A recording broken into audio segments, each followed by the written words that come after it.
Muito boa noite, estamos entrando no ar a partir de agora com atualidades Pampa. Queiram ou não, todo de azul, não é, Marne Barcelos? Sim. Tá azul, o céu tá azul por causa do resultado do jogo do Grêmio ontem. Parabéns ao Grêmio. Tem que dar parabéns mesmo, que é um feito tricolor. Luta.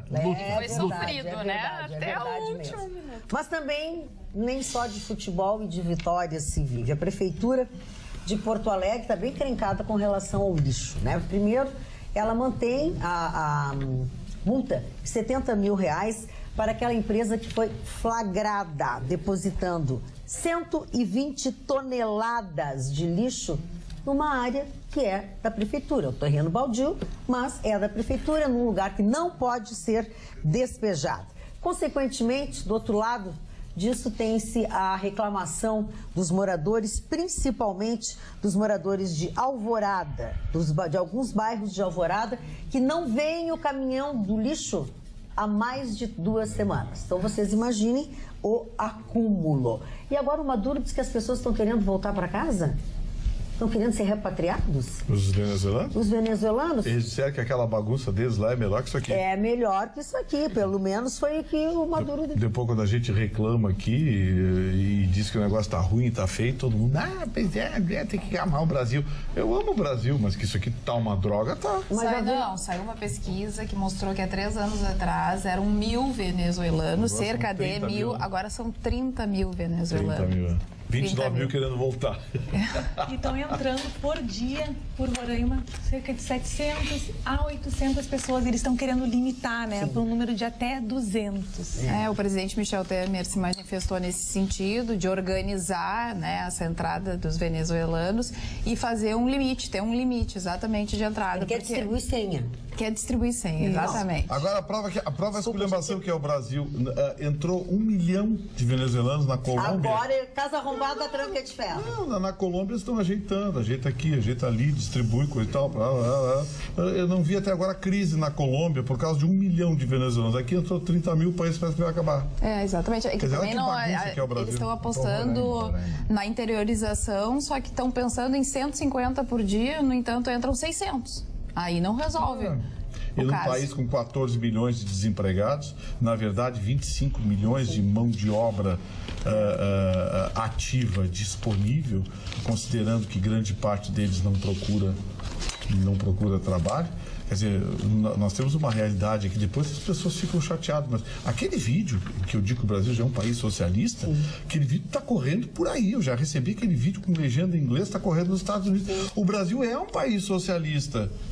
Você viu hoje o acordo do judiciário com o Michel Temer? Sim. Vão dar 16, não sei que de aumento para o juiz, e aí eles vão estudar como retirar o auxílio moradia. Vão estudar como retirar o auxílio moradia. E aí dão 16 e pouco de aumento. Só que eu vou contar uma coisinha para vocês. Mas ele começou dizendo assim, que não sabia o que ia fazer e tal, aí hoje ele resolveu que vai fazer isso. Vou contar uma coisinha para vocês. Alguns anos atrás, o judiciário procurou o executivo e propôs o seguinte: vamos acabar com esse porcaria de penduricário, vamos dar um salário bacana, na época era em torno de 20 salários mínimos, seria hoje 20 mil reais. Vamos acabar com esses penduricários e um salário bacana para juiz, que aí acaba com esse negócio, fica um negócio linear. Feito. Fizeram. 4, 5 anos depois começaram a aparecer os penduricários todos de novo. E olha, os penduricários que tem aqui são insignificantes perto do que são pagos por alguns tribunais de justiça no Brasil, tribunais estaduais. Tem tribunal, o do Rio de Janeiro chega a ser criminoso o negócio lá. Tem auxílio tudo. Sabe? Aí eu fico me perguntando, para aí, que país é esse em que o auxílio moradia de um juiz é maior que o salário de 97% dos professores? Fato. É que, na verdade, isso foi utilizado para burlar a questão do limite, né? Do teto. Então... E é tudo burla. Só se pensa em burlar alguma coisa. Só se pensa em privilégio, em benefício. Aí, a Prefeitura de Porto Alegre está quebradinha. Vamos ficar de onda aí. Tem que ver isso, tem que ver aquilo. Não tem que ver nada. Está quebrada. Alguém tem que dizer, está quebrada. Aí o Simpa está de greve porque quer a reposição do não sei o quê, quer o não sei o quê, quer que o projeto não sei o quê, quer o acúmulo não sei o quê. O próprio prefeito já disse que está quebrado, ele vem dizendo há muito tempo. O prefeito está dizendo que está quebrado. Agora, tá demais, né? Tá quebrando o nosso carro também, porque o que tem de buraco nessa cidade é impressionante. As pessoas reclamam pelo WhatsApp, nos procuram através das redes sociais, contando os casos. As pessoas não conseguem mais, Gustavo Vitorino. É lixo, é buraco, é insegurança. Não dá pra ser feliz desse jeito. E o Temer, se conceder esse reajuste, pretende retirar 1 bilhão de investimentos. Imagina se já há cortes absurdos em saúde, educação, vão ser cortados para o próximo presidente mais 1 bilhão. Então é uma batata quente que ele está jogando para o próximo presidente. Ele está querendo fazer uma certa manobra para se dar bem, isso está evidente, com o judiciário. Porque ele vai ter contas a prestar quando largar o osso. Tem contas a prestar, então eu acho que isso só vai contra. E nós, população, realmente, a gente precisa tomar partido. A gente paga a conta. E você viu que os números do judiciário estouraram? Sim, estouraram. Estouraram? Ainda que é interessante trazer uma informação que o Conselho Nacional de Justiça revelou que o nosso TRF4 é realmente um dos mais eficientes órgãos da Justiça Federal. Então, é ótimo nós termos esses resultados. A gente sabe que os juízes muitos juízes trabalham muito bem. É realmente uma carreira importante. Graças ao Judiciário, a Lava Jato está aí também, graças ao Judiciário, né? Mas num cenário como o nosso, não tem razoabilidade se aceitar um aumento como esse. A sociedade não aguenta pagar. Não tem mais de onde tirar dinheiro. Na verdade. Não tem mais de onde tirar dinheiro. Você daqui a pouco sabe, você aumenta imposto. Olha aqui, ó. Sonegar hoje no Brasil é regra de sobrevivência para as empresas. Fato. É verdade. Fato. É verdade. Alguém tem que ter coragem de dizer. Olha aqui, ó. Nenhuma empresa brasileira aguenta uma inspeção trabalhista, previdenciária, tributária, nenhuma, porque é muito imposto, é muita porcaria. É demais. Dizem que até 2030 o número do PIB vai ser igual ao número do déficit público. Então, isso significa que não vai mais haver repasse. Vai ser a quebra total. Tem que fazer uma medida acabou a liquidez. urgente. Exatamente. A gente precisa fazer uma medida urgente de reforma da Previdência nos próximos 2 anos para poder ter algum fôlego. Mas cuidado, doutor Luciano, quando se fala em reforma da Previdência, normalmente pega os bobocas da iniciativa privada, no caso, nós, né, que pagam, vamos reduzir os direitos deles, mas as corporações não são atingidas.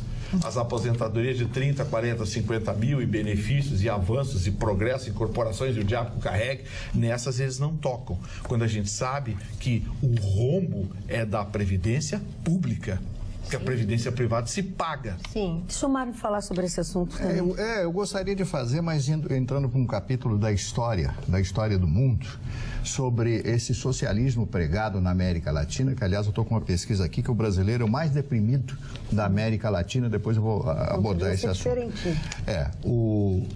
O assunto sobre tudo isso que vocês estão falando, especialmente sobre a Venezuela, que foi o assunto primeiro aqui do programa, lendo e terminando de ler uma biografia sobre o senhor Vladimir Lenin, o homem que adaptou à sua maneira, à sua moda, o marxismo dentro da Revolução Operária a partir de 1902, na então Rússia dos czares, do czar Nicolau II, este homem que no fundo era um covarde, que no fundo era um assassino, que mandou matar toda a família imperial russa, programou um país nessa revolução bolchevique significa a grande maioria, uma revolução que protegesse a ele e aos seus apariguados. Ele foi primeiro lugar na escola, ele foi primeiro lugar no curso universitário, ele foi primeiro lugar em tudo, só que ele era um intimista, ele só pensava nele e naqueles que o protegiam.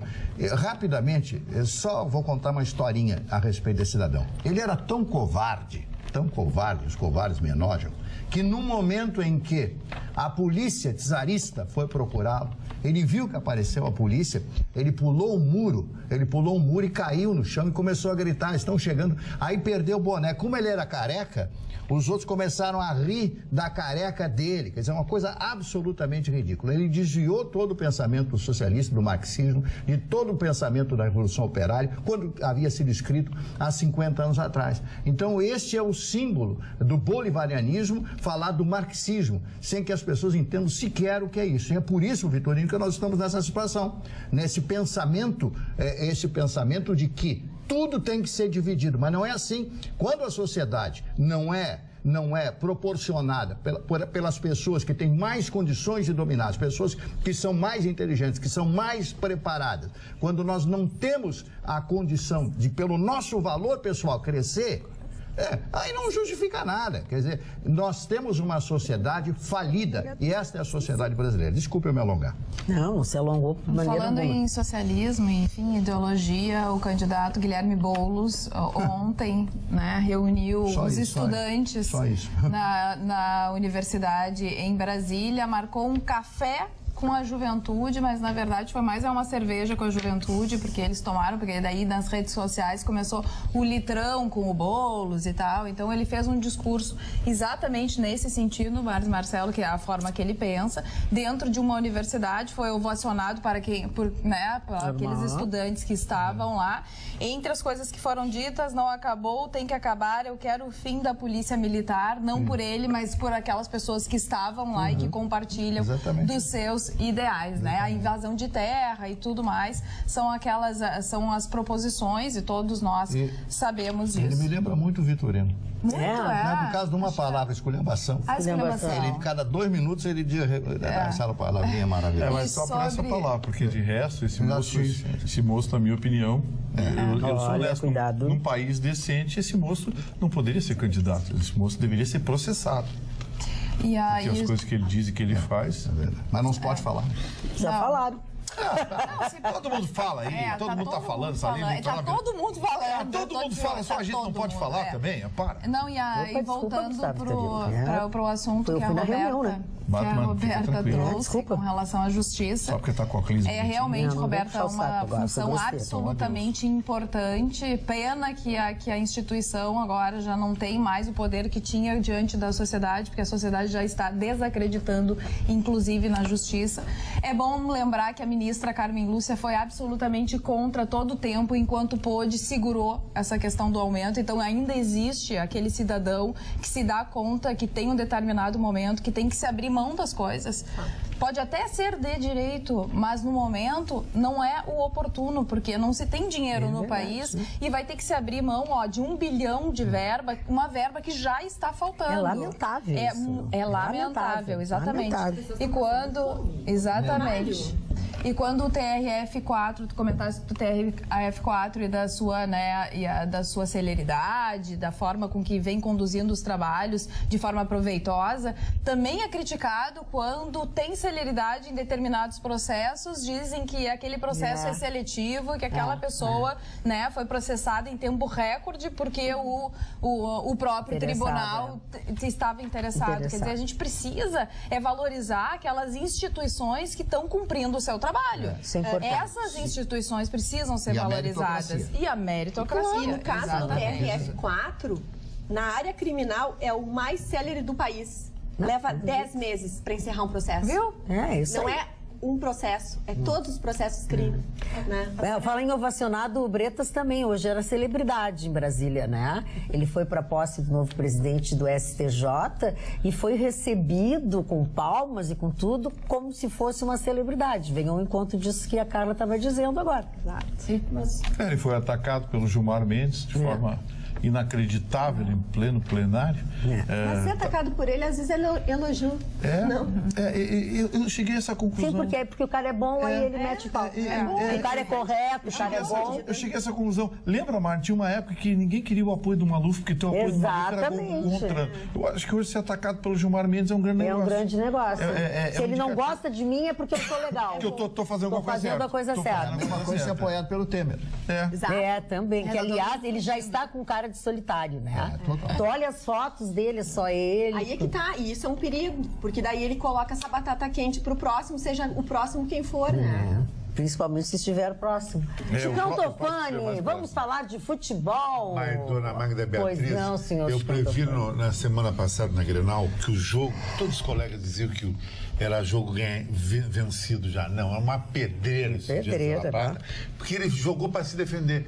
Foi um dos maiores massacres que eu vi na história do futebol. 82% de posse de bola. É incrível. O recorde é o Barcelona, numa partida com um time da terceira divisão pela Copa do Rei, 85%. O Barcelona que inventou essa história do tic-tac e do domínio de bola. O Grêmio mereceu ganhar essa partida. Um gol final aos 47 minutos. Mereceu pelos pênaltis, só que o Grêmio vai pegar outra pedreira. Tucumã. Tucumã é uma pequena cidadezinha na Argentina, 1.200 km de Buenos Aires. É a mesma coisa que vir um time argentino aqui jogar contra o time de Juí. Vai ser difícil, porque o estádio de Tucumã não cabe mais do que 30 mil pessoas. Esse time é um time guerreiro, leva toda a comunidade, e se sai com 2-0 lá, vai ser difícil o Grêmio reverter aqui. Porque viu enquanto Estudiantes como é que foi, para reverter o mesmo placar de lá foi difícil, e o 2-1 é um resultado que dava uma chance grande para o Grêmio, foi o que aconteceu. Mas um time brasileiro foi literalmente roubado nessa operação. O Santos.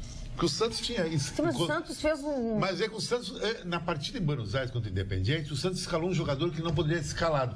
Na mesma condição que o River Plate, que jogou hoje, com o Racing, escalou Bruno Zuculini. Só que a Conmebol disse que Bruno Zuculini poderia jogar, mesmo estando irregular, e o jogador do Santos não. E a torcida do Santos se revoltou e aconteceu tudo aquilo no Pacaembu, cenas lamentáveis, que o Santos vai ser punido e o Cuca também. O técnico não poderia ter entrado em campo para defender um torcedor que invadiu e estava agredindo um policial, e o policial agredindo ele. O Chicão, mas sabe o que é isso? É consequência do tal coronel, esse presidente da CBF, que fez aquela lambança. Exatamente, aquela lambança de não ter votado a favor da Conmebol. O pessoal da Conmebol quer comer o fígado. Que é os argentinos para ganhar essa Conmebol.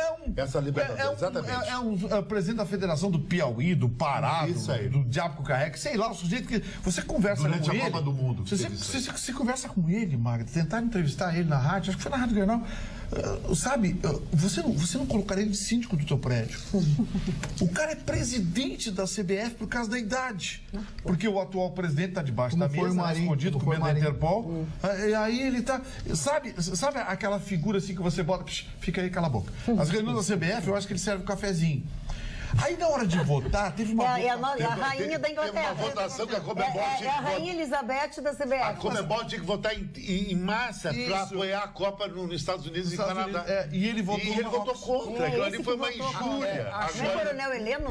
Estão perseguindo.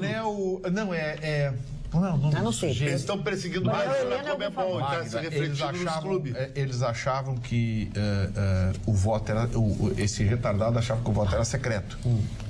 E aí votou do jeito dele. O voto não era secreto, terminou de votar, apareceu no painel. O Brasil votou no Marrocos. Burro. O Brasil votou no Marrocos. E todo mundo vota nos Estados Unidos. Eles não fazem parte das Américas. E o nome dele não apareceu com um burrinho fazendo assim com as orelhinhas. Burro.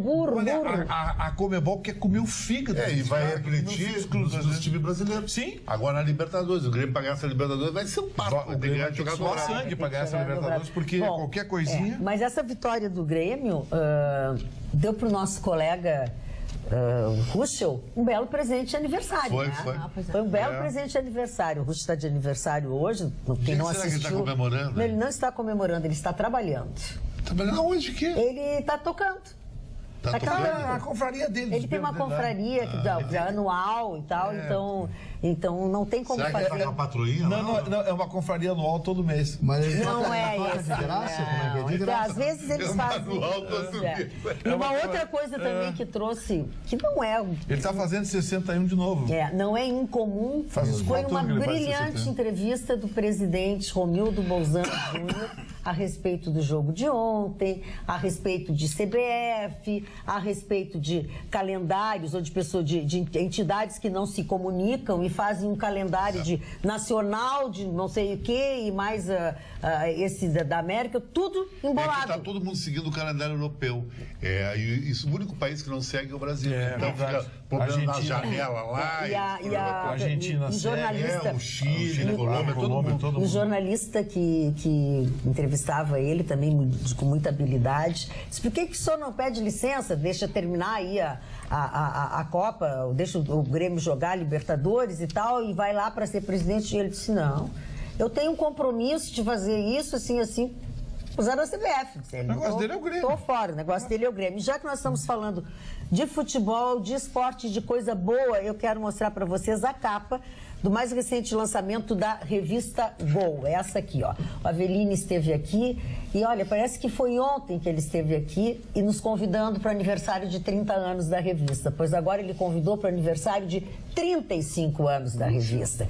Então, mais do que nunca, é de se elogiar, saudar e cumprimentar uma pessoa que faz uma revista com esta qualidade há 35 anos. Ininterrupto. Ininterrupto, ele nunca desistiu de fazer isso, não importasse o momento. E essa traz revelações do presidente do Internacional, Marcelo Medeiros, traz um pouco da história do Guerreiro, né? Ascensão e queda do Guerreiro, né? E o Cebolinha do Grêmio. Esse é craque. Esse é craque, né? É o novo jogador da seleção brasileira, tranquilo. E lembrando que ninguém quis comprar ainda, acho que vão comprar, claro. Não lembrando que na revista Gol, convocado foi. Lembrando que na revista Gol tem as fotos do Lucas Weber, que coincidentemente é o marido da Alice. As fotos, mas não tem as fotos. Não, as fotos são do Lucas. Isso. Muito bem. Toda a revista? Provavelmente. As do Grêmio, né? Ele é fotógrafo. Não, ele é profissional, ele jamais. Eu esqueci de mostrar para vocês. Ele é fotógrafo oficial do Grêmio Porto Alegre. Pois é, que eu disse. Tem o encarte também do campeão da segunda divisão. Ó, esse é o vice-campeão e o campeão da segunda divisão. Tá? Ou seja, ele efetivamente nessa revista trata todos os esportes, não importa em que campeonato, em que divisão ou não. É profissional. Eu admiro profundamente o Aveline, embora não conheça pessoalmente. Ele estava aqui hoje, um pouco antes de tu chegar, ele estava sentadinho ali. Gente boa demais. Mas não o conheço pessoalmente, mas admiro o trabalho dele, porque eu sei o quanto custa editar uma revista, eu sei quanto custa ser patrão nesse país, ser patrão. O patrão que é odiado, né? O patrão é odiado, o patrão, sabe? A maior burrice de um funcionário é querer ir contra uma casa. A casa tem que ser protegida, porque é onde você trabalha.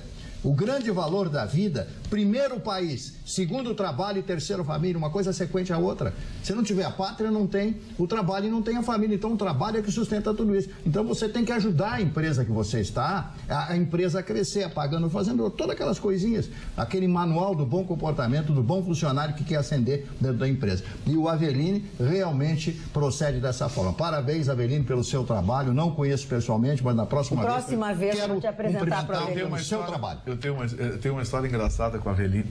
E em 2010 eu fui convidado pela Toyota para assistir o Mundial lá em Dubai. E o Inter perdeu para o Mazembe e eu encontrei. Ela foi ridícula. Eu encontrei o Aveline na entrada do hotel do Kempinski, né? Kempinski Mall. Um hotel maravilhoso que a Toyota disponibilizou pra gente.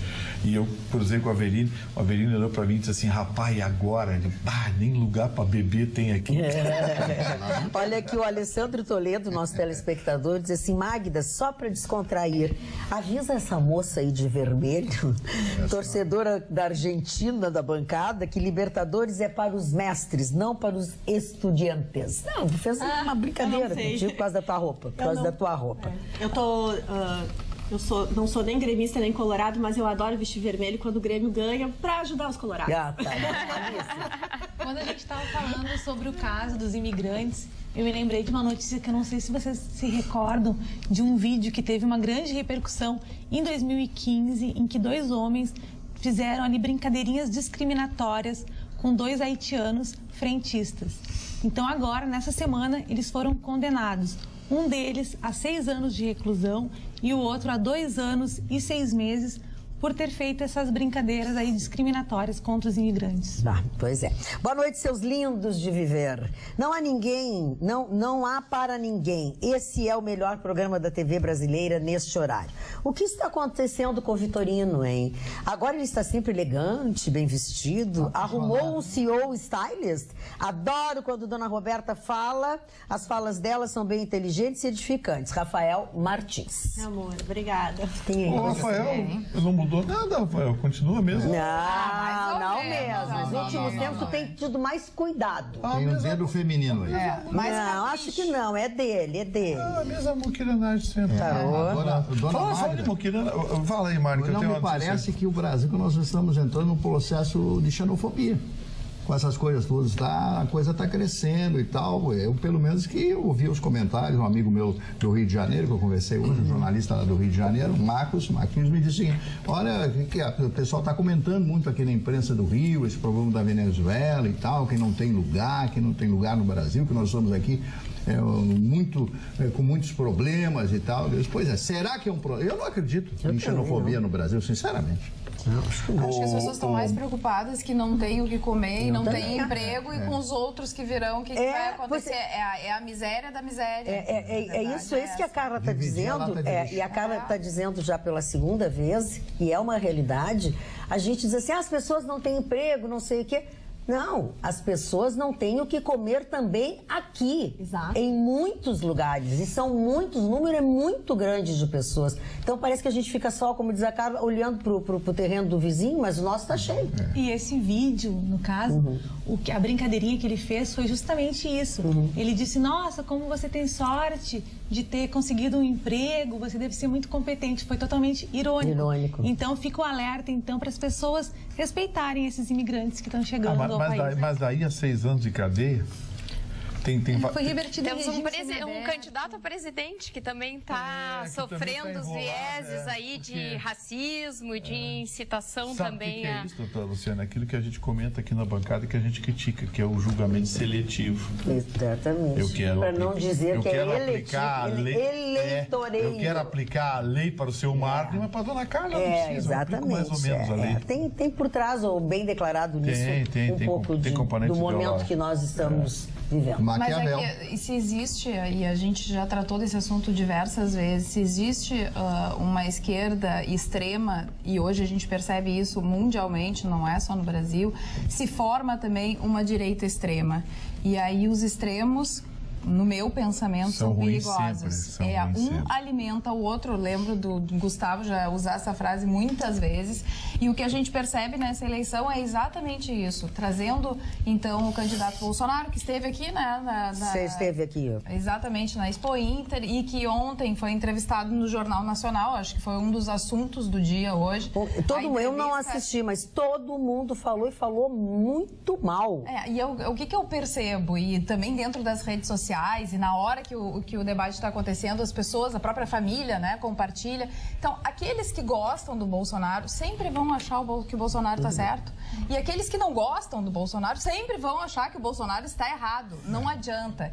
Então, se os entrevistadores ficarem batendo sempre na mesma tecla, sempre virão as mesmas respostas. Quer dizer, a questão da desigualdade de gênero, né, que a Renata Vasconcelos respondeu que ela não aceitaria ganhar menos que um homem na mesma função. E ele fez uma comparação, será que o Bonner ganha a mesma coisa que a Renata Vasconcelos? Só que não é a mesma função, ele é editor-chefe. E não é porque ele é homem nem por nada. Exatamente, são diferentes funções. Então, assim, quem gosta do Bolsonaro aplaudiu o Bolsonaro, dizendo que realmente o Bolsonaro estava falando da diferença salarial, que na verdade existe, mas a diferença de função, nesse caso, também existe. E os outros aplaudiram a Renata Vasconcelos. A gente pode tratar desse assunto, porque assim, foi vasto, né? O que foi comentado no Jornal Nacional. A respeito da posição da Renata Vasconcelos, como mulher, como trabalhadora, eu gostaria só de me manifestar, porque eu acho que isso não tem nada a ver com lei eleitoral. Ela está num patamar que talvez ela possa se dar o luxo de dizer não para um trabalho que ela acha que ela vai ganhar menos que um outro homem. 99% das mulheres não podem se dar esse luxo. Elas aceitam o trabalho possível e elas precisam, muitas vezes, administrar uma casa, trazer comida para a criança. Quer dizer, a posição da jornalista, no meu ponto de vista, foi infeliz. Ela se posicionou numa categoria muito elitizada e não reflete a realidade. Mas ela estava defendendo as mulheres, questionando o candidato, por que o candidato achava que os homens realmente devem receber mais que as mulheres ou recebem mais que as mulheres. Ela estava fazendo um questionamento. Acredito que tu tens razão no sentido dela poder negar uma determinada função que não seja igual aos homens, mas ela está exatamente querendo o contrário, está querendo dizer que todas as mulheres do Brasil deveriam ter o mesmo poder que ela. Agora, eu acho que o Bolsonaro, eu queria só dar um drops, eu acho que o Bolsonaro tinha razão só num aspecto. Ele não disse que a mulher tem que ganhar menos que o homem, ele disse que a mulher ganha menos que o homem, porque é uma questão de mercado, ele quer dizer. Vou dar um exemplo no futebol, tu vai jogar um time que joga, o Real Madrid, o Cristiano Ronaldo ganha mais que os outros. E todos são homens ali. Então o cara ganha o bônus, ele ganha mais porque ele é mais estrela. Pela meritocracia. E também porque no caso específico são funções diferentes. Não dá para comparar, é incomparável. Eu não estou fazendo juízo de valor de quem está errado, eu estou querendo mostrar que as pessoas já estão pré-condicionadas a acreditar naquilo que já está na mente delas. Então, agora, sempre vão no lado pessoal. Quero ver quando a Globo entrevistar um outro candidato, que não vou citar o nome, que não pode citar, perguntar para ele, por que o senhor endossou a maior rapinagem da Lava Jato, que é o Aécio? Esse cara endossou o Aécio, o partido dele. E o Aécio está na Lava Jato. E é a propina. Por que não pergunta? É o pessoal. Porque a Globo foi no pessoal do Bolsonaro, e não, e não do projeto do Bolsonaro. Dona Magda, parece que na lei trabalhista está bem claro uma coisa chamada paradigma. Exatamente. Paradigma. Exatamente. E aí o candidato até coloca, existe já uma legislação, então vamos adotar essa legislação. Não precisa criar novas legislações, precisa aplicar a legislação. Agora que tópico boboca para você. Mas é que o objetivo não é de a cara está querendo dizer o seguinte: que tópico boboca para você abordar no debate com o presidente. Mas vai abordar debate com o presidente, vamos discutir o salário mínimo. O que é possível fazer para melhorar o salário mínimo? Que tentam pegar de todas as formas. Direcionado. Não é nem uma entrevista, nem um debate. Vira um pega-ratão. Como eu vou linchar esse... Incito ódio de um lado e de outro lado. Nada construtivo, né? Na verdade, não está se discutindo questões financeiras, de políticas públicas, segurança. Não, o que interessa para o país não se fala. Quer dizer, eles não falam. Os planos de governo, como vão implementar e viabilizar essas propostas, porque a gente sabe que a situação é muito crítica. Dizem que é uma das mais críticas em 120 anos, os economistas falam. É realmente muito grave. Sabe o que a Marina Silva, por exemplo, propõe, e aí eu acho que é um tema importante de ser tratado, a descentralização de hoje do Estado maior, que é o país, né? Que a União, ela detém todo o poder sobre todos os tributos. Se a gente... Todos os tributos, não, os tributos federais e que depois são distribuídos. Mas o que a gente sabe é que existe pouca autonomia dos estados e dos municípios. Então, ela quer fazer uma certa descentralização. Sempre, pessoal, dando a notícia sem o juízo de valor, que não é feito nessa bancada, mas colocando também para vocês de que esses temas, sim, devem ser abordados. Porque a gente sabe que a gente precisa fazer uma reforma, como disse, né, a Luciane, a gente precisa fazer a nossa reforma da Previdência, a gente precisa reforma tributária. Para ontem, do jeito que está, não deu certo. É aquele dinheiro que sai do município, que vai para a União, que se perde no meio do caminho e que depois o Estado não consegue cumprir o seu papel, nem na educação, nem na segurança. Então, temas como esse deveriam ser abordados e, no entanto, não são. Eles ficam pensando de cada candidato à presidência da República aquilo que eles podem pegar e depois eles não tratam dos grandes temas. Não é uma entrevista, é um pega-ratão. É um pega-ratão. Desavergonhado e com falta de respeito. O que acontece também é que, aqui entre nós, com todo o respeito que me merecem os nossos colegas, mas não é dada a liberdade para os jornalistas para entrevistar, ou então... Não é dada a liberdade. Ou então não lhes é dada a mínima autonomia para falar a verdade. Por exemplo, alguém tem que dizer o seguinte, olha, existem 7 estados brasileiros que são superavitários. Todos os outros vivem do dinheiro da União. Vamos traduzir no bom português, os estados do Sul e do Sudeste sustentam o Brasil, com mais Mato Grosso sustentam o Brasil. Então, assim, por que você vai no Norte e Nordeste e lá o voto é tudo de esquerda? Porque lá é o Bolsa Família, Bolsa isso, Bolsa aquilo, é a benesse, é a concessão do nada. Então, você chamou um candidato, sentou um candidato aqui, não vou citar nome, mas o seu fulano de tal. Escuta, 7 estados brasileiros são... Esses 7 estados brasileiros que são superavitários estão em rota de colisão. O Rio de Janeiro está quebrado, o Rio Grande do Sul está quebrado, o Paraná, quem diria, está com problemas. Só quem vai muito bem, obrigado, é São Paulo. Porque até Minas Gerais, o seu Pimentel, esse lá, conseguiu arrebentar. Claro, com a ajudinha do Aécio, que o Aécio fez as dele, né? Então, assim, qual é a solução que o senhor propõe? Então o sujeito vem, porque eu não sei o que. Teve um aí que disse, vou acabar, vou tirar todo mundo do SPC. A pergunta é, como é que o senhor vai fazer isso? Não, vou criar um projeto de um plano. Não, mas como é que é esse projeto? Como é que o senhor vai fazer? A dona Alice tem um crédito de R$100 no seu Marne Barcelos. Como é que ela vai receber os R$100 dela?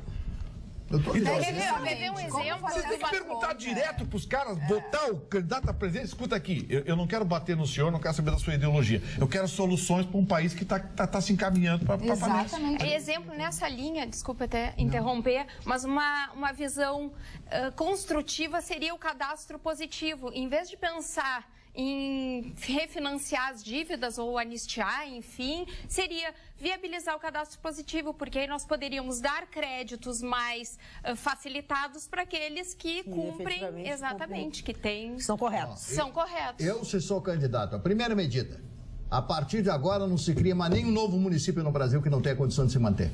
Vamos acabar com essa palhaçada de sustentar município aí de 2, 3 mil habitantes que não tem a mínima condição de ter uma prefeitura. Com 7 vereadores ganhando 5, 6 mil por mês. Aí é que eu quero. A primeira providência não tem mais. Vamos fazer um projeto de lei e começar a depurar essa coisa. Por favor, é tanta bobagem, um Estado paternalista. Aí a coisa do proletariado, O que é o proletariado? As pessoas dizem, é não trabalhar e receber. Quer dizer, é não trabalhar e receber. Eu fiquei pensando nessa questão do Bolsa Família, que realmente salva muitas das pessoas, mas que também desvirtua demais. Tem muita gente que não precisa. Virou um negócio. Virou um negócio. Não seria mais interessante investir em internatos, escolas de tempo integral e internato? Não seria muito mais interessante? Olha o dinheiro que se aposta no Bolsa Família. Porque o dinheiro seria gasto. O dinheiro seria gasto com eles mesmos. Educação, alimentação para criança. Diretamente para a criança. Não seria uma boa ideia? Fica sempre envolvida em assuntos. Mas é que no meio de tudo isso, no meio desse dinheiro aí, tem outros interesses. Sim, mas é interesse político, é o comprar. Gostei o que da tua ideia? Gostei também, gostei. A senhora está apaixonada pela senhora. Você sabe que o Obama quis criar essa bobagem lá nos Estados Unidos, né? Que é? O Obama quis criar esse negócio lá nos Estados Unidos. Os próprios colegas dele, democratas, disseram, tá bom, quem é que vai pagar isso? Não, nós vamos tirar do orçamento. Não tem, né? Não tem. Se tiver dinheiro, o senhor tem fonte de receita, aí nós implantamos o seu... O problema é o seguinte... Isso para todos os benefícios, todos os incentivos, a gente tem que avaliar se vai ter um retorno, porque não tem dinheiro para se investir.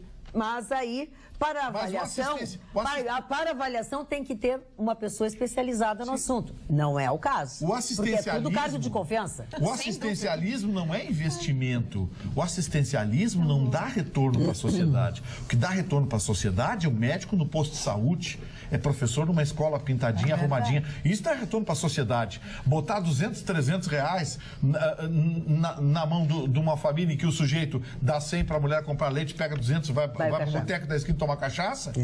Aí não funciona. Isso não é retorno para a sociedade. Isso é assistencialismo muquirana. Na mesma linha dos caminhões, dos benefícios para a troca das frotas, né? Que a gente está amargando aí o problema. Investimento em Petrobras, Transpetro. É a mesma regra. É a mesma regra. A educação americana se baseia num simples princípio. Vamos fazer negócio. Qual é o negócio? Temos um negócio? Vamos estabelecer um negócio. Aqui ninguém fala em fazer negócio. As pessoas não fazem negócio, não sabem coisas assim. Aqui é meus direitos. Aqui o que eu tenho direito? Quanto eu vou ganhar? Não é quanto nós vamos ganhar. Quanto eu vou ganhar. Está errado. É meus direitos, Quando a gente tem esse Por isso que São Paulo na frente. De gastos públicos, a gente não consegue criar um ambiente de negócios favorável. Porque para tu negociar qualquer coisa, tu precisa ter um valor que se chama confiança. Como é que tu vai ter um ambiente de confiança onde a gente não sabe o preço do dólar, a gente não sabe a cotação do dólar amanhã, nem Deus a gente não tem condições de avaliar se a gente vai realmente conseguir tirar o desemprego, diminuir a inflação, quer dizer... A ideia é justamente o contrário do que o nosso presidente vai fazer até sexta-feira. Tem que diminuir gastos públicos. Aí o ambiente de negócios fica mais seguro, vem investimentos, aumenta a possibilidade de negociações. Mas Roberta, o gasto público é que compra as corporações. Fato. O gasto público é que compra a máquina, o topo da máquina privada. Por exemplo, você falou da cotação do dólar agora. A cotação do dólar no Brasil é dominada por 2 dezenas de operadores. Eles que fazem o que querem e o que bem entendem. E o que é pior, alguns desses foram soltos pelo seu Gilmar Mendes, com a justificativa de que o crime não tinha violência nem grave ameaça. Doleiro que mandava milhões de dólares para fora esquentando dinheiro. O seu Gilmar Mendes mandou para casa. Você acha que esses caras foram pintar cerca ou lavar carro? Não. Eles continuam operando. O governo hoje anunciou que não vai fazer swap, mas vai fazer a recompra futura. É parecido. Swap, nem todo mundo sabe o que é swap. Swap é quando você coloca dólares à venda puxando a cotação para baixo. O próprio Estado, o governo... porque nem todo telespectador sabe queima reservas cambiais, né? Mas será que eles não pararam de fazer isso como estratégia que está muito alto? Se não, estava queimando as reservas cambiais e não vai conseguir 360 bilhões de dólares. Não vai conseguir segurar. E aí o governo anunciou hoje que não vai fazer swap, mas vai fazer, que é o programa de recompra. O que é o programa de recompra? Eu vendo um papel, não um dólar. Eu vendo um papel para você. Que é cotado em dólar e depois recompro o teu papel. Não o dólar, o papel. Sim, o papel. O governo anunciou que vai fazer isso semana que vem. Os tubarões estão adorando. É o desgoverno. O desgoverno. O desgoverno. Cada vez maior, né? O Michel teve... Vocês já viram um cachorro no meio da festa de São João? Fica louco, coitado. Ele não sabe pra onde vai. Mas, o Michel teve... Mas o presidente está com essa carinha de cachorro caiu da caminhão da mudança. De pinguim. É o próprio. Dona Magda, a língua portuguesa tem uma palavrinha chamada sinecura. O que é sinecura? Sinecura é o cidadão ter um contrato de trabalho, mas não precisa trabalhar. É que a maior parte das pessoas querem, né? Quer dizer, eu quero receber o salário, quero ter todo dia, mas não quero trabalhar. Isso é muito comum no serviço público. A palavra é sinecura. Aqui no WhatsApp, a Cida primeiro pediu pra gente falar sobre os debates, já que a gente falou, e ela disse o seguinte: o nível das perguntas da bancada do JA está péssimo. Deveriam focar no projeto de governo de cada um. Só perguntam em cima de fofocas. Nível baixo do jornalismo e a descentralização que está defendendo muito também o Bolsonaro está no plano de governo dele. Magda, hoje eu vi o Vitorino na Expo Inter desfilando na carona de um carrinho elétrico. Preguiçoso! Foi o Rui. Tem uma explicação. Adorei, Rui. Obrigada. Gente, eu ganhei tanto presente. Que horas é a hora do jabá aqui? Eu quero fazer os agradecimentos. A propósito, tem uma telespectadora que agora, nesse momento, eu não vou lembrar o nome, porque entrou no meu Messenger e eu não consigo recordar, que quer uma explicação. Se isso continua vendo jabá, jabá é alguma coisa muito especial? Jabá é uma coisa muito especial, quando a gente ganha um presente e fica constrangido, mas eu fico constrangido 10 segundos. Quando a gente ganha um presente e depois conta para os outros. Isso é jabá. Não é ficar constrangido. Jabá é carne de sol. Quero mandar meu abraço ao pessoal de Ijuí, ao secretário de Desenvolvimento Econômico e Social, ao João da cervejaria Ijuí, que me presenteou. Marne, segura aí, Marne. Saiu água da boca. 12 litros de cerveja artesanal produzido pela cervejaria Ijuí. E o senhor ficou com todos e não deu um para cada nada? Nada, tá tudo comigo guardadinho. Egoísta. Quando o Charino vai ver a condição. Deixa ele. 4 litros da Pilsen, 4 litros da Premium e 4 litros da Bock. Isso é água da boca. E não bastasse isso, me presenteou com um conjunto de 12 copos, aqueles copos bonitinhos, cervejaria Ijuí. João, muito obrigado pelo presente, do fundo do coração. Mais um agradecimento. Pera que tem uma relação de jabá. Que bom que não, eu fiquei contando 12 copos, dá um para cada um de nós. Dá certinho. Fica com o que sobra. Seu João, tô de mal com o senhor. Não, mas a boa notícia que eu tenho para dar para vocês é o seguinte, que essa cervejaria é artesanal. Não tem corante, não tem conservante, não tem nada. Então você tem que consumir a cerveja no máximo em 10 a 15 dias. Então, tem que beber agora. Então assim, nós vamos organizar lá em casa grupos de 4. Porque se tem 12... Vamos organizar grupos de 4. Vai dar confusão. A gente pode ficar no corredor. Nós vamos na bagunça. Bom, vamos lá. Seu Juarez Valduga, dono da casa Valduga, me presenteou uma raríssima champanhe preta. Eu sei qual é. raríssima. A Casa Valduga produz só para exportação. Não tem 10 vinícolas no mundo que produzem a champanhe preta, que é feita... Sabe de quem eu ganhei essa champanhe? Do Parisotto. Quando ele inaugurou lá... É desse nível. É desse nível. É desse nível. A champanhe é uma champanhe preta feita com uva Pinot Noir. Ela é preta. Espetacular.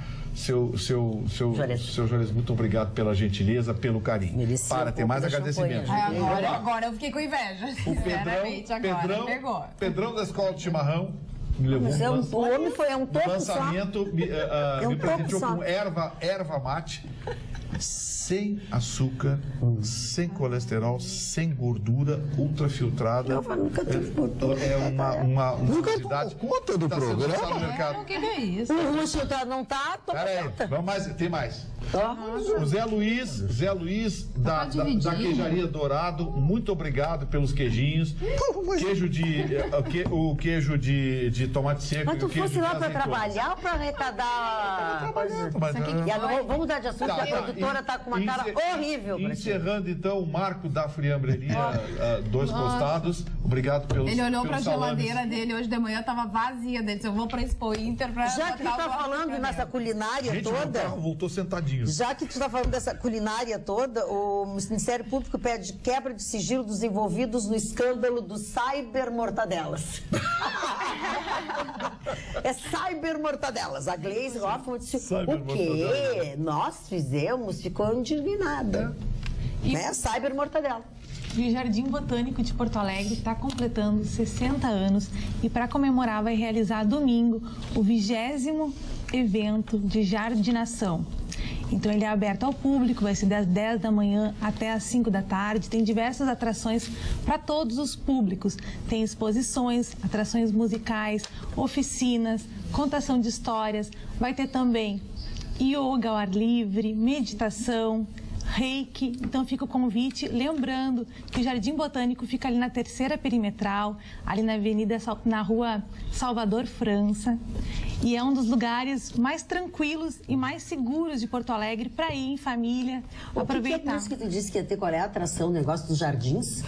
Não é jardinação? Jardinação é o nome do evento. Jardinação é o nome do evento. É o nome do evento. Eles também vão fazer visitas guiadas para quem quiser conhecer as plantas. Não tinha entendido. Sabe quem está inaugurando hoje uma casa de pôquer? Um amigo nosso, Zé Reinaldo Ritter. Ele é amigo. Total Poker lá no Total. É dele, Polícia sabe?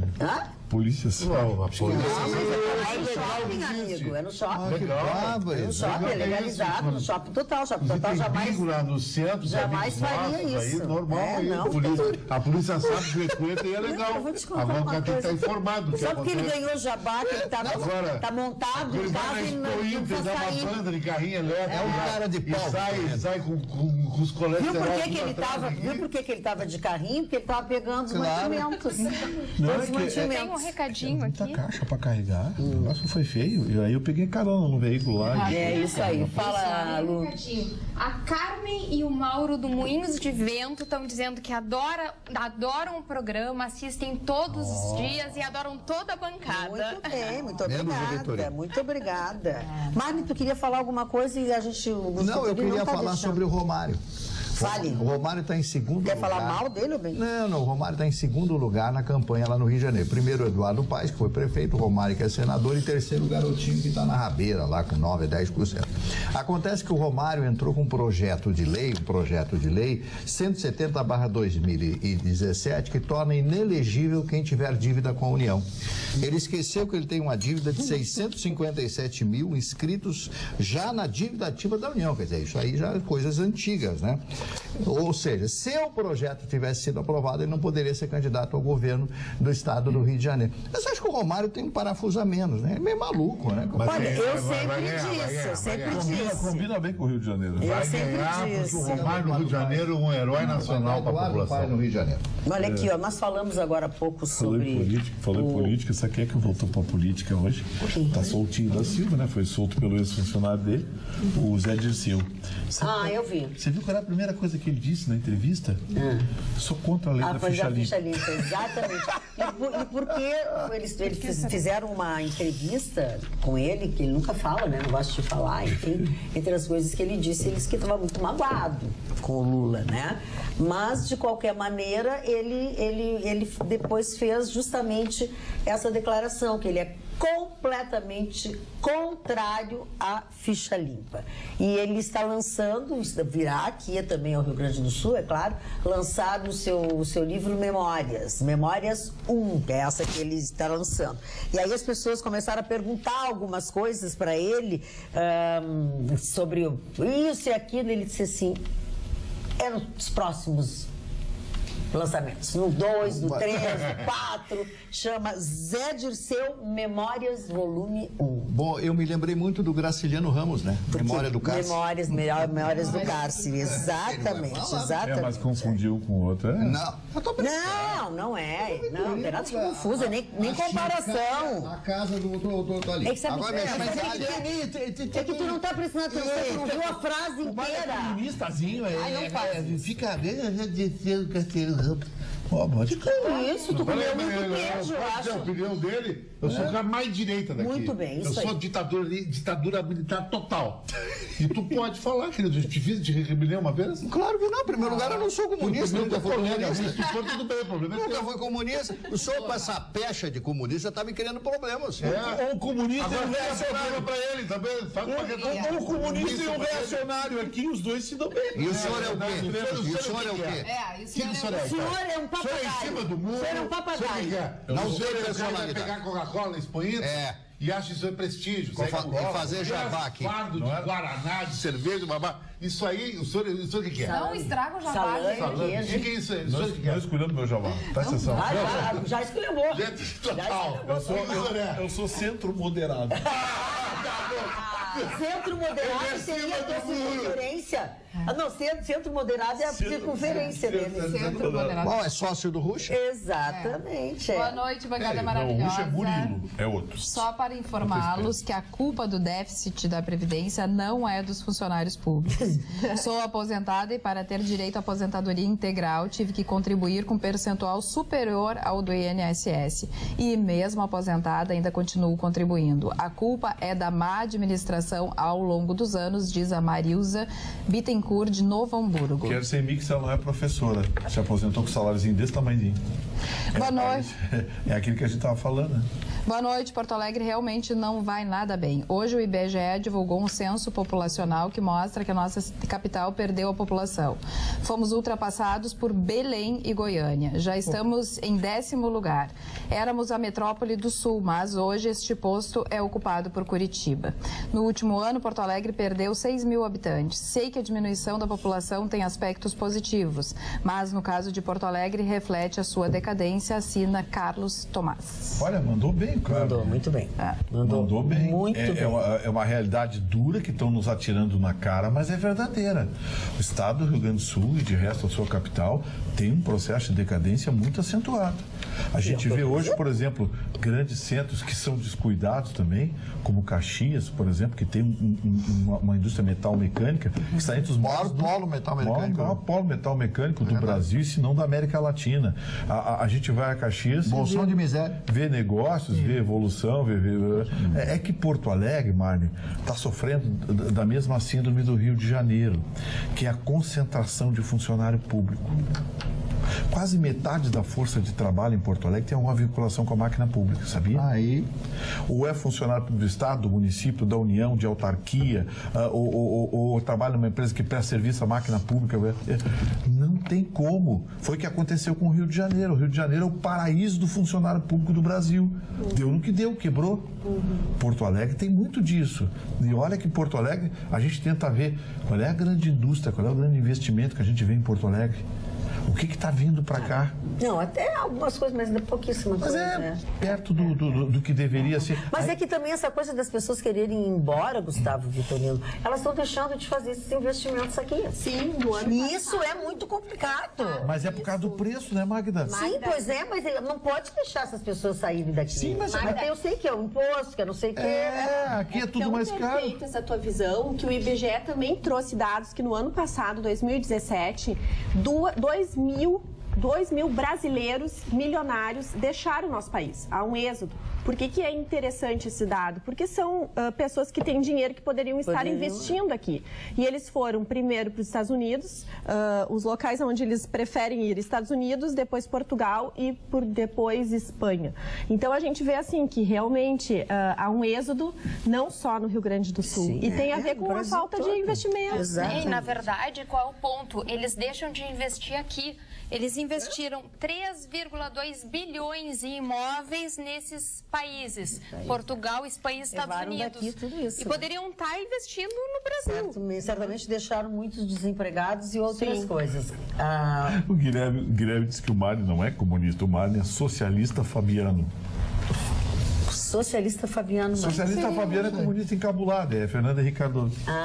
Entendi. Mari, fala, acaba com desmascara ele, dá uma notícia maravilhosa, faz aquelas coisas que só tu, que é um grande intelectual, sabe fazer. Eu não sou intelectual, intelectual, aqui eu só recebo elogios. Eu só gosto de ler, eu só gosto de ler. Levanta a coisa. Deixa uma notícia aqui que eu comentei rapidamente no início. Como é que era? Fantaúva? Chiquita? Fantaúva, deixa eu... A gente que era Chiquita bacana. Não, Fantaúva, deixa o Mário falar. E a Emilinha Borba cantar. O brasileiro é o mais deprimido da América Latina e gastos anuais são bilionários. Então fizeram uma pesquisa, a Organização Mundial de Saúde traz esse triste dado para o Brasil. Uma população de mais de 75 mil pessoas foram afastadas dos seus empregos durante o ano passado. Bom, isso aí está rendendo $1 trilhão no planeta, essa doença depressiva. E o Brasil, pelos problemas que nós estamos atravessando, alguns por doença, mas principalmente pelo desemprego e pela falta de perspectiva. O grande problema é a falta de perspectiva. Você não sabe o que vai acontecer amanhã. Passa um mês, passa outro e cada vez mais você vai diminuindo a sua renda, vai diminuindo a sua perspectiva, vai diminuindo a sua visão, o seu escopo. Qual é o seu escopo? Qual é o seu alvo de vida? O que você pretende fazer na sua vida? Aí você não vê mais perspectiva. Então essa pesquisa é muito importante. A dona Roberta tem mais dados a respeito disso. Os gastos anuais são bilionários. É uma matéria muito extensa, que eu não quero me estender, mas quero dizer que nós somos campeões. Mais um ponto que nós somos campeões em depressão. Seguindo a linha, então, do Marne, há um corte feito nos jovens de 16 a 21 anos e, segundo as estatísticas, isso equivale a 2 milhões de brasileiros e que realmente eles são a geração com mais propensão à ansiedade e depressão. Então, realmente, entra na linha de como nós estamos preparando o nosso futuro. As nossas gerações estão aí chegando, o mercado de trabalho não tem como absorvê-los e segundo a WGSN, que fez essa pesquisa, esses jovens, eles têm características como a singularidade, então eles aceitam melhor que outras gerações as diferenças, isso é super positivo. São pessoas extremamente conectadas, porque nasceram já com a internet. 76% acham que são responsáveis pela sua carreira e 79% gostariam de ter um trabalho próprio vindo de um negócio próprio. Eles gostariam de empreender. E empreender com algo que fosse relacionado ao seu hobby. Então é uma pena, porque realmente o empreendedorismo nesse cenário atual é complicado. Né? Deixa eu ler um e-mail que é contra mim, mas é muito engraçado. Olha, até pra gente criticar os outros, seu Tiago Giordani, a gente tem que ter um pouco de inteligência, né? Gosto muito do programa. Não costumava vê-lo, mas enquanto esta apresentadora estiver na bancada, não tem mais como assistir, infelizmente. O programa com a Carla é muito melhor, mais leve, todos falam sem ser interrompidos. Resumindo muito, mais fluido e agradável. É uma pena. Eu concordo com o senhor que é uma pena. Pois se o senhor não tem o costume de assistir, continue assim, porque eu vou ficar aqui. Né? Então, como o senhor costumava não vê-lo, continue sem vê-lo. Muito bem. Pode seguir aí, desculpa, Lu. Não, na verdade... Não, eu só eu queria dar uma frase do Woody Allen. Eu sou fã do Woody Allen, né? Vicky Cristina Barcelona, para mim, é um dos melhores filmes que eu assisti. O Woody Allen disse o seguinte, eu tomei nota aqui: a vida é uma comédia escrita por um sádico. Foi bem referente. A vida é uma comédia escrita por um sádico. Não, o Woody Allen é um gênio, né? É um gênio. Falando em vida, tem uma campanha da EPTC. Mas ela não ia falar, só. Era atropelou.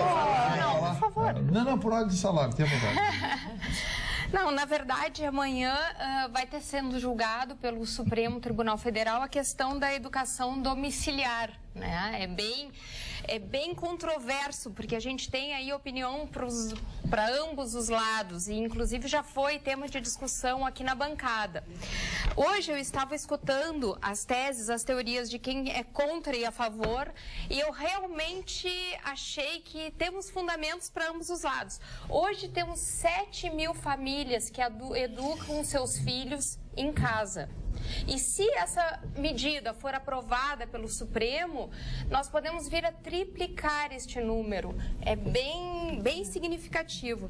Dentre as pessoas que entendem, vão de encontro a essa medida, eles pensam na socialização, a importância de ir à escola para socializar-se, pela diversidade, de encontrar diferenças, né, entre alunos, classes sociais, enfim, e serem mais tolerantes.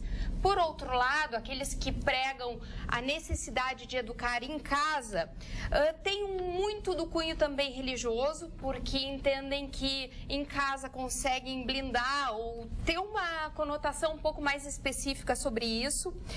Também dão uma educação mais individualizada, tendo um espectro maior, mas também é questionado o ponto de que a nossa educação no Brasil não é tão excelente, não tem um nível de excelência tão grande assim como dizem, que em casa poderiam garantir uma educação de melhor qualidade do que nas escolas. E por fim, a questão da sociabilização, os pais alegando que nas outras atividades integrativas como esportes, artes, também podem conviver com outras crianças. Então, amanhã, se não for adiado pelo Supremo, a gente vai ter uma decisão final sobre esse ponto tão controvertido. Eu já manifestei minha opinião aqui, eu sou contra, vai criar um vagabundo profissional. Alessandro Toledo diz o seguinte: a culpa é de quem? Pergunta ele. Os problemas do Brasil têm um culpado. A culpa não é minha. A culpa não é tua, a culpa não é da moça de vermelho da bancada. É do Pedro Álvares Cabral. Errou o maldito caminho das Índias. A culpa é do Cabral. Sempre tem que ter alguém culpado. Né? E tem que ter um pouco de humor também, né? Olha aqui, ó. Eu já prefiro culpar o estagiário. O Ruxo não tá aí, não é mais estagiário. Culpa da Roberta, culpa da Alice. Tava de marinheiro que vinha com a bússola na mão. Cabral tá. Parabéns ao programa. Assisto todos os dias e participo mandando e-mails seguidamente, os quais são, na maioria das vezes, lidos. Agradeço por isso. Gostaria de elogiar a Carla, que hoje está deslumbrante com essa jaqueta preta e uma maquiagem leve, que a deixa mais jovial. Uma linda mulher. Abraços, Arthur Barcelos de Esteio. Obrigada, Arthur. Aliás, eu fui intimada no meu Instagram, @CarlaKrieger. Tem um telespectador nosso que disse assim: Carla, eu te desafio a ir com menos maquiagem, porque tem homens que gostam realmente de menos maquiagem, menos batom, enfim, mais natural. E hoje eu resolvi realmente apostar. Tá igual. Mas eu não uso muita maquiagem mesmo. Mas às vezes eu uso sombra. Mas a Carla não é de usar. A Carla, quando tá muito maquiada, é porque tu fez fora. Tu fez fora. A Carla não é muito, não se maquia muito. A partir dessa quinta-feira. Pois não. E até o dia 9 de setembro, a sala Álvaro Moreira, que fica ali na Avenida Érico Veríssimo, em Porto Alegre, vai ser palco para o espetáculo Shakespeare para crianças. É bem interessante. E é uma releitura que eles fazem da peça Macbeth de William Shakespeare, que é para o público infanto-juvenil. E essa apresentação, ela mistura teatro, acrobacia e contação de histórias. Então as sessões vão ser sábados e domingos, sempre às 4 da tarde. O seu Alessandro Toledo quer saber qual é o tecido do meu vestido. Acho que isso aqui é tipo um piquê, né? As meninas piquê, não né? é piquê. Piquê é o jogador. Piquê. Isso não é uma blusa, é um vestido de piquê. Tem uma telespectadora que agora, acho que não vou encontrar o nome dela, e perguntou qual é a base que a Roberta usa. Oh, meu Deus.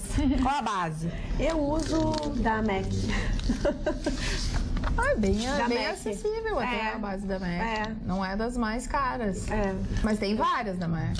Tem, mas confesso que nem eu sei direito. Me disseram que aquilo era bom, que era perfeito para minha pele, eu comprei e uso. Fica bem uniforme. Olha aqui, ó, Dona Magda, Luiz Olavo Rodrigues Pereira. Boa noite, gente linda. A beleza do Dr. Vitorino certamente arrumou uma namorada. Um grande abraço a todos. Luiz Olavo Pereira de Alvorada. Até bonito eles estão te achando hoje, Gustavo. Tem alguma coisa errada, eu tenho que ver onde é que eu tô errando. Tem que saber onde é que eu tô errando. Vitorino, olha, o Dilon Camilo mandou um e-mail muito bacaninha, bem simpático. Tu sempre briga com ele. Sem xingar? Não, sim. Não, tem dois. Não, ele te elogiou muito. Ele dizia assim, tá falando que tem alguma coisa errada. Não. Sou anti-Bolsonaro, diz ele. Mas ontem ele foi brilhante nas respostas e ganhou muitos votos dos indecisos. Dilon Camilo de Canoas. Um bom depoimento, né, Marlene Barcelos? Sim, com certeza. Uma pessoa que se declara anti-Bolsonaro, mas reconhece a participação dele. Agora você tá achado de comunista mesmo. Tem que fazer uma perestroika no Brasil. Opa! Uma reorganização de todo o país. Usar esse termo que foi muito usado no final da União Soviética e o início da Federação Russa, né? Fazer uma reorganização do país. O país precisa de ser reorganizado politicamente, intelectualmente, moralmente, espiritualmente. Tudo que tiver mente, aí tem que dizer, porque não é possível continuarmos nesse estado. Pior ensino da América Latina, pior ensino, isso eu fico traumatizado, tenho um filho professor. Nós temos o pior sistema de leis da América, e todas as leis são feitas pelos políticos para favorecer os vagabundos. Não é o Zé Disseu, é contra a lei da ficha limpa, quer dizer, tem cabimento uma coisa dessa? Mas não podia ser diferente, né? Não, mas ele e os outros, né, que estão por aí. Sim, pois é, mas ele defende uma categoria, né? Uma categoria que ele defende. Tem que fazer, o Brasil tem que ter uma perestroika mesmo. Como, senhor? Não pede para ele repetir. Eu não entendi o que ele disse. Eu te conheço, eu já entendi bem o que tu disse, Gustavo Vitorino. Fala. Um recado especial para o Marne. Opa. Boa noite, bancada. Ontem encontrei o Marne no centro. Fiquei muito feliz em encontrá-lo. Estou muito mais encantada por ele agora. Sua educação e gentileza, ser humano muito especial. Disse para ele que os vejo diariamente e o rabicho. Fiquei muito à vontade, porque estão todos em minha casa todas as noites. Deixo um forte abraço especial para ele e a todos vocês. Minha mãe e irmão também os querem muito bem. Obrigada, beijos, Carla. Carla? Eu acho que essa é a moça que me cumprimentou, que conhece muito o Chicão Topani. Essa moça deve ser. Eu queria ser Miss. Isso. Legal. Discussou. Acho que é legal isso. Dona Magda, eu queria dar um drops para um amigo meu, que é um dos donos da Tonarte, que vê o programa por minha causa. Que ele acha que eu tenho um estilo americano, bem Hollywood, cara de precisão máxima. Esse é o slogan. Isso é maravilha, isso é maravilhoso. Com relação à vacinação contra a polio e o sarampo, que era para se encerrar na sexta-feira, aqui no Rio Grande do Sul, 70% dos casos, né, da meta foi atingida. Aqui em Porto Alegre fica em cerca de 50%. Então, o governo federal está recomendando e também a Secretaria Estadual está recomendando que aqueles municípios que não atingiram a meta também tenham vacinação no sábado. Então, eles estão recomendando que os postos de saúde fiquem abertos no sábado. Então, leve o seu filho para vacinar. Vai chover, será? Dizem que vai, né? Fortíssimo. Agora o Vitor não é egoísta, né? Chegou na frente de mim do Marley com 10 fardos de Guaraná, cerveja e tudo. E eu admiro o Vitorino, nunca vou brigar com ele, sabe por quê? É um cara de muita autoestima. Tu vê, o apelido dele é Zé Colmeia. agora vem. A altura Agora dele é por metro puxa cúbico. total. A cintura dele tem 2 metros, sabia, Marne? E ele é um cara de bem com a vida, tem uma namorada maravilhosa e faz um grande sucesso com Agora ele. Eu acho sim. legal. Não me ajuda, Chicão. Não me ajuda. Mas eu quero saber se o nosso colega advogado, o Luizinho, tá com a patroinha hoje. Chico, o meu perfil é esse aqui, ó. Quer ver? Olha só. O meu perfil é esse aqui, ó. Esse O cara ganhou uma mulher Aumentado, aumentou quanto, É o cara, né, produtora? É o cara. Tem um aumento nisso umas 1.500 vezes. Não, a mulher se sente protegida, Embaixo da barriga vários dele. travesseiros ali. Que barbaridade. Olha, eu encontro as pessoas do supermercado dizem assim, mas fala que você é gorda. Eu digo assim, eu sou, no programa eu sou. No programa eu sou. Mas essas pessoas que tu vai aonde? Qual é o lugar que tu vai? Qual é a população? Supermercado, sábado à tarde, nos congelados. Entre E o 4 e 7 pessoal da não noite. enxerga bem, é verdade. Não, é um pescar horário no especial. aquário. É pescar no aquário. Olha só, Mari, que tu acha disso? Jornalista de credibilidade, vai no supermercado para dar ensino das mulheres. Eu não disse isso. Em casa. Eu disse que eu vou sábado entre 4 Ele é o Ricardão agora, ele virou o Ricardão. Não Depois de velho. Olha aqui, ó, o juiz Marcelo Bretas divulgou uma nota, né? Aliás, a nota O sorriso da nossa produtora é algo que não tem preço. Ela não tá sorrindo, ela tá querendo matar nós dois. Ela mandou beijos pra mim, porque ela me acha um cara admirável, sabia? Eu acho que ela só te mandou beijo, Chicão. Bom, Lavaninha. É la carne, como diz a Em seu Twitter, o juiz Marcelo Bretas divulgou uma nota que foi emitida pela Associação dos Juízes Federais contra Gilmar Mendes, que o acusou de abuso de autoridade, no caso de Felipe Pisciani. É inadmissível que, no regular exercício de suas funções constitucionais, o juiz seja alvo de ataque pessoal e acusado de praticar crime de abuso de autoridade, pelo fato de proferir decisão em processo de sua competência. É mais grave ainda que essa imputação seja proveniente de magistrado da mais alta corte da República. Trechos, né, da nota. A AJUF, ao mesmo tempo em que se solidariza com o magistrado agravado, posiciona-se publicamente contra qualquer ameaça que possa atentar contra as prerrogativas da magistratura federal, repudiando a tentativa de criminalização do exercício da jurisdição. Que nota, hein? Será que o Gilmar Mendes entendeu? Acho que não. Também acho que não. Ele vai continuar assim, vai adiantar. Alice? Temos um recadinho aqui especial pra ti, Magda. Acertei. Ai, que medo. O cara critica a Dona Magda. Não conheço a apresentadora tão inteligente, divertida e que sabe tocar essa tropa toda, pois não é fácil administrar egos. Amo a Carla, mas sinto falta de todos quando falta algum. Rafael Martins, de Porto Alegre. Obrigada, Rafael. Obrigada mesmo. A EPTC hoje começou a EPTC começou uma campanha que é praticamente um grito de alerta que vem sendo dado no mundo inteiro. E a bem da verdade, eu quero levantar aqui, o Chicão, há mais de um ano atrás, falou nesse assunto, o assunto passou batido, que é as pessoas que andam teclando na direção. Horrores. Tem gente que checa o WhatsApp, tem gente que checa o WhatsApp no sinal e muitas vezes responde. É assustador. A IPTC começou uma campanha colocando placas pela cidade, alertando as pessoas. Uma das placas diz assim, pare, aquela vermelho, pare. Daí você vem vindo, você para naquela placa. E embaixo tem as letras pequenas, pare de teclar imediatamente. Mas as pessoas não vão ler porque elas estão teclando. Não, mas a IPTC está educando. Não, mas é boa campanha, mas tu pode convir que quem tecla vai estar teclando. Tá, mas eu quero saber da fiscalização, que dá para fazer. Não, mas a IPTC fiscaliza. Vai ser algo que aconteceu comigo pessoalmente, aquela batidinha. E assim, eu... Desculpa.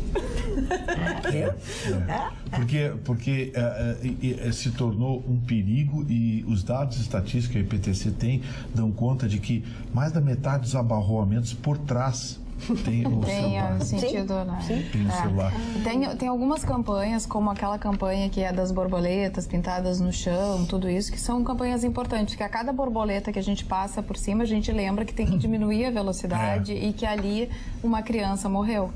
Então, uma pessoa morreu. É uma campanha que realmente... E a EPTC está fazendo uma campanha que eu também estou achando bem legal, que não tem pardal, mas tem assim, não tem pardal, vale a sua consciência. Eu já Quando falei a pessoa olha vale a sua consciência. Placa, sem radar, vale a sua consciência. Exatamente, a pessoa também freia se está em alta velocidade, porque bate na consciência da pessoa. As campanhas da EPTC são muito bem boladas. O doutor Marcelo, o doutor Fábio, o Juliano, eles têm uma visão assim de... Não é não multar, porque a multa é inevitável para o infrator, mas é multar o mínimo possível, o mínimo necessário. Educar, né? É educar. Porque, é isso que o trânsito precisa. Porque a multa aplicada, ela não tira a possibilidade de alguém morrer por causa disso. Pois é, então mais importante do que multar é educar. Então, assim, azulzinho escondido atrás da árvore com radar na mão, com pistola de radar, não resolve. O que resolve é uma placa escancarada que assusta o sujeito. Resolve. Eu levei só uma dessas do azulzinho mas não atrás resolve. da árvore. Depois eu já sei qual é a árvore que ele tá. Aí tu freia da árvore. Não, mas Gustavo... Ele muda de árvore. Então deixa eu dizer... Não, mas é pouco. É pouco. Deixa eu dizer uma coisa para vocês que é também muito especial. Eu penso, agora eu fiz uma brincadeira, não, foi verdade. Eu fui multada e aí agora descobri por quê. Tudo bem, então, esse não é o problema. O problema é que o que eu vejo, e eu vejo andando no trânsito, quando eles percebem o azulzinho, eles diminuem a velocidade, tá? Aí, quando ele sai do radar, ele joga para 80 nas avenidas do meio da cidade. Então, eu sugiro que tenha 2 azulzinhos. Um ali e outro daqui a pouquinho. Magda, porque aí vai multar. É verdade. Magda, me lembra de representar, de nunca apresentar você para a EPTC, tá? Você queria falar representar juridicamente. Não, me lembra de eu nunca indicar a Magda para nenhum cargo na EPTC, secretária, nada. Mas é isso, olha aqui, é bingo, eu já vi. Vai, se for para a EPTC, vai servir cafezinho. Eu já vi. Eu acho que a Magda tem emprego todo. A Magda... É, da EPTC. Não, tem um monte de coisa. Eu acho que tem que ensinar. Não, eu também acho que ensinar. Não, tem que ensinar. Tem que ensinar. O Vitorino tem que ser multado. Tem que ensinar. Até perder a carteira, né? E andar de aplicativo, né? Tá bom. Porque pode a inveja é uma merda. Eu não pode fazer isso. É isso que eu digo. Tem que multar. Exatamente. Seguindo nessa linha, ontem nós tivemos o dia de combate ao fumo. E, por incrível que pareça, isso é uma das maiores causadoras de morte evitáveis que se tem. Então, o que acontece? A gente tem que pensar no malefício que faz a si mesmo, mas também no outro, assim como a multa. Mas é difícil, né? As pessoas só mudam um pouco a sua maneira de pensar e as suas atitudes quando a coisa lhe atinge. Que aí ele vê como é. Sem dúvida. Caso contrário, eles não dão bola. Mário, vamos falar de vidas, ou pelo menos de quem nasceu nesse dia de hoje. Que já foram, né? Que já foram. Aleijadinho, uma das figuras mais importantes do barroco brasileiro. Mas está trabalhando, o INSS disse que ele podia voltar a trabalhar. Gustavo, para. Vocês estão vendo a qualidade desse indivíduo. Por que ele tem que falar isso do Aleijadinho? Por que ele tem que menosprezar, discriminar a pessoa? Não, eu tô sacaneando o INSS. Não, agora de sacanear que botaram só a tua careca no ar, porque tu tá olhando o celular, a pessoa quando fica olhando o celular, a câmera vai na careca. O meu negócio não é... Eu raspei o cabelo, ele é careca mesmo. Eu posso deixar o cabelo crescer estilo Armani. Grisalho. Eu não sei mas quem vai ficar aparecer. Farto? Não vai fartar o morro? Vai infartar. Não vai infartar. O Aleijadinho, esse é uma das figuras, quem conhece as cidades históricas lá de Minas Gerais, conhece a obra dele, uma obra fantástica em pedra sabão.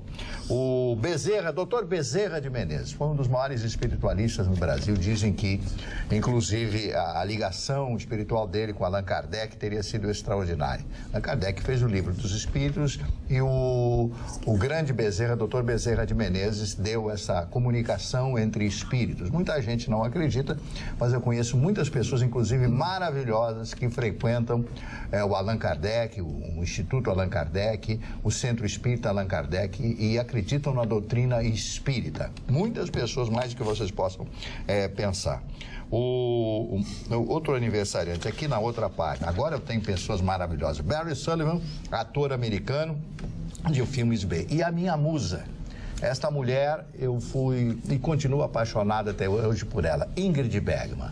Ingrid Bergman filha de um sueco e de uma alemã, por isso o nome Bergman. Sai do seu país depois de fazer grande sucesso através de um filme intermédio, vai para os Estados Unidos tentar o Hollywood e faz um filme de grande sucesso com o mesmo nome, é o mesmo filme, só que falado em inglês. Filme lindo, onde ela durante 6 meses estuda piano para que os movimentos dela ao teclado pudessem ser considerados perfeitos, como foram considerados naquela época. Ingrid Bergman, Casablanca, que para mim é um filme que eu já assisti umas 50 vezes, Vitorino, porque realmente é fantástico naquele momento do hino da Marselhesa, né? Já contei a história.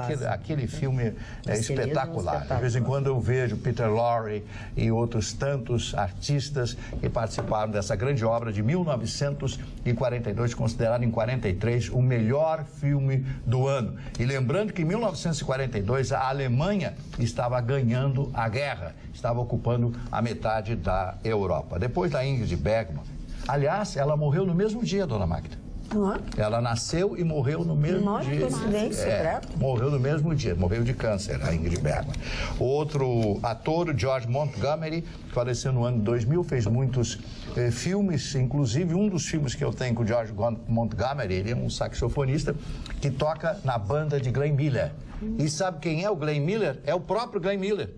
O único filme que o Glenn Miller fez. E eu tenho no meu acervo este filme lindo, maravilhoso, em preto e branco, evidentemente. Dinah Washington, cantora americana, também maravilhosa. John McCain, eu falei tanto do John McCain, né, e ainda havia comentado o falecimento dele e que ele estaria de aniversário. Isso foi anteontem, né, quando nós comentamos, segunda-feira comentamos a morte desse herói de guerra americano. E eu estava fazendo um confronto das duas imagens, quando ele foi aprisionado pelos vietnamitas e quando ele sai da cadeia. O cabelo dele, que era preto, ficou totalmente branco nesses 7 anos pelas torturas. Inclusive, ele sofreu uma tortura no braço esquerdo, perdendo o movimento do braço para o resto da vida. Ele tinha a mão exatamente nesse jeito que eu estou mostrando agora para vocês. Depois de John McCain, o Edu Lobo, meu querido amigo Edu Lobo, que figura maravilhosa da música popular brasileira, o James Hunt, automobilista britânico de aniversário hoje, esse o Chicão deve conhecer muito bem. E, é claro, o rei do pop, Michael Jackson, que hoje estaria completando 60 anos. 60 ou 61? Não, 60. Ele é de 58, seria de 68, 60, né? Sim. E o Cássio Gabos Mendes. Alessandra Negrini, linda, aos 49 anos de idade. Como tem 49 Alessandra Negrini? 1970, tá aqui. Tem que agradecer a Deus. E Luana Piovani completando 42 anos de idade. Né? Diz que ela tem uma pose, né? Bom, ela usa bem as redes sociais. Ela e o marido dela exploram muito as redes sociais e colocam fotos picantes. Mais do que Chicão, tô falando. Ela é uma mulher bonita, né? Eu acho. Eu acho muito bonita. Não acho nada simpática, mas é bonita e ela não deve estar nem um pouco preocupada com a minha opinião. Em todo caso, vamos lá. Boa noite, bancada. Fala, Alice. Coisa boa ver os comentários da Alice. Mas falando das entrevistas dos candidatos que estou acompanhando na Poderosa em todos os canais, é uma vergonha. Pois as entrevistas não somam nada para os eleitores, pois em vez de perguntar sobre os programas de governo, estão mais até agora tentando, como vocês dizem, construir os candidatos. Vamos ver quem eles vão colocar no colo e fazer carinho. Nossa, e parabéns pelo comentário do Vitorino e da nova aquisição desta moça linda. E é isso mesmo, por aí as coisas. Abrir a cabeça dos eleitores com questões que realmente são necessárias e deixarem de tentar desconstruir os candidatos. Abraços, André Antoniazzi. Eu somo a isso, André, uma coisa que eu estou vendo que quase todos os veículos estão colocando também, você sabe o que faz um deputado, você sabe o que faz... Eu acho que é muito importante procurar saber dentro das pessoas que são candidatas a deputado estadual, a deputado federal ou deputado estadual que vai para federal, ou enfim, dos candidatos, sabe, primeiro o que eles têm que fazer? Né? Aquela coisa básica, eles são os nossos representantes, por exemplo, aqui na Assembleia Legislativa, e como diz o nome, eles têm que legislar, né? Ou criar, ou revogar as leis que não estão agradando ou vão contra os anseios da sociedade. Tem que saber exatamente o que faz Porque o deputado, ele é o seu representante nos lugares. É um cheque em branco. É um cheque em branco que você dá. Verdade. Eu iria até um pouco mais além. Na verdade, tem a figura do presidente da República, é óbvio que nós temos que elegê-lo com muita lucidez, mas a gente não pode esquecer que o Congresso Federal é muito importante em todo esse movimento, né? Hoje nós temos 38 ministérios, equivalentes a 38 partidos. Como compor, como trafegar dentro desse universo do Congresso com tantos partidos políticos? A gente não pode esquecer que o presidente só vai conseguir governar se tiver trânsito, né, junto a esses partidos todos. Então, exatamente. Então, assim, muito importante a gente pensar também no senador e todos os nossos representantes. Federal. Primeiro, entender o que faz, o que tem que fazer um deputado estadual, federal e um senador. Aí você olha, se é uma reeleição, o que eles fizeram efetivamente. Também tem que ter, isso tem que ver. E isso é fácil de você ver pela transparência, né? Os portais de transparência que tem do Senado, tem da Câmara Federal, tem da Câmara da Assembleia Estadual, tem isso. Então você tem que saber qual é a função, qual é a função, o que ele pode fazer, né? Esse é o primeiro passo. E depois você aproveita nesses que vão para a reeleição, vai lá e assim, ele disse que ia fazer isso, ele começou a fazer isso, não fez. Por aí vereador dizendo que vai subir o salário mínimo. Daí você vê bem em quem você vai votar. E as pessoas acreditam. Eu tenho um negocinho aqui bem legal para explorar um pouquinho a Roberta na área do direito do trabalho, que é o seguinte: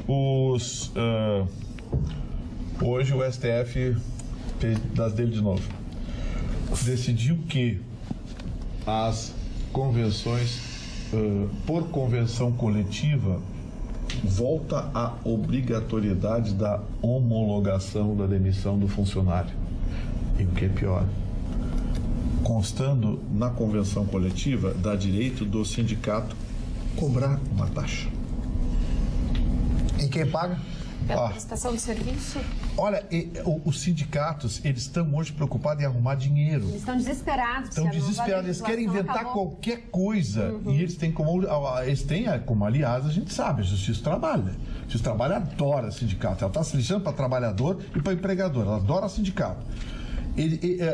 Quando deu aquela bobagem de colocar a volta do imposto sindical nos acordos coletivos, 19 ações entraram no STF. O STF bateu o martelo e disse: não, piba, não pode mais botar imposto sindical em acordo coletivo.